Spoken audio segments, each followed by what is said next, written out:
বাবার কপাল ভালো, যেই মা বাবার সন্তানের কাছে মানুষ দোয়ার জন্য দৌড়ায়। ওই মা বাবার কপাল কত ভালো, যেই মা বাবার সন্তান জামানার বড় আলেম হাফেজ। এর যুবক, অনুরোধ করে বলছি, যদি আমগো চাকরি নাই, আমরা সার্টিফিকেট পাই নাই, আমরা কওমি মাদ্রাসায় পড়েছি।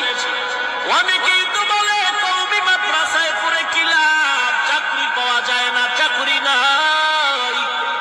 আল্লাহর কসম, কোন বাঘের বাচ্চা থাকলে দাঁড়ায় বল, আমরা কওমিতে পড়ার কারণে চাকরির অভাবে, সার্টিফিকেটের অভাবে কোনদিন কোন হাফেজ সাহেব, কারি সাহেব, মাওলানা বিবির জন্য, ছেলে মেয়ের জন্য কোথাও ভিক্ষা করেছি নাকি?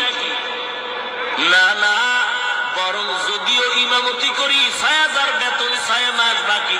যদি আমরা মুয়াজ্জিনি করি ৩,০০০ বেতন, ৯ মাস বাকি।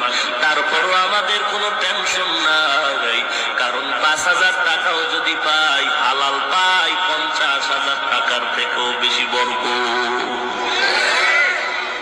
ও নবীর উম্মতের দল, বর্তমান সরকার বাহাদুর চায় আমাদের মাদ্রাসা, কওমি মাদ্রাসার সার্টিফিকেটকে সরকারিভাবে মান দিবে, সনদ দিবে, স্বীকৃতি দিবে।